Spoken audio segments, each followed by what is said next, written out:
नमस्कार मंडळी, श्री स्वामी समर्थ. नवरात्रीचा पहिला दिवस. तर नवरात्रीच्या पहिल्या दिवशी माता देवी शैलपुत्रीची पूजा केली जाते. त्यांना तूप किंवा तुपापासून बनलेले पदार्थ अर्पण करतात. शैलपुत्री देवी पर्वताची कन्या असून भक्ती आणि शक्तीची प्रतीक आहे आणि तिचा पूजेसाठी आपण पांढरा रंग हा परिधान करू शकतो. नवरात्रीच्या पहिल्या दिवशी आपल्या शैलपुत्री देवीची पूजा करायची आहे. पांढऱ्या रंगाच्या फुलांची माळ तुम्ही घालू शकता किंवा तुम्ही उद्या नागिन्याच्या पानाची आपल्याला घटाला माळ घालत असतो, तर ती आपल्याला पहिल्या दिवशी नागिनीच्या पानाची माळ घालायची आहे. शैलपुत्री ही पर्वतराज हिमालय कन्या आहे आणि ती हिंदू देवी महादेवी पार्वतीचे एक रूप आहे.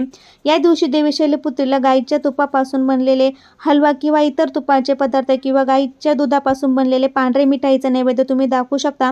उद्याचा शुभ रंग आहे पांढरा, तर उद्या आपल्याला पांढऱ्या रंगाची साडी घालून पूजा करायची आहे.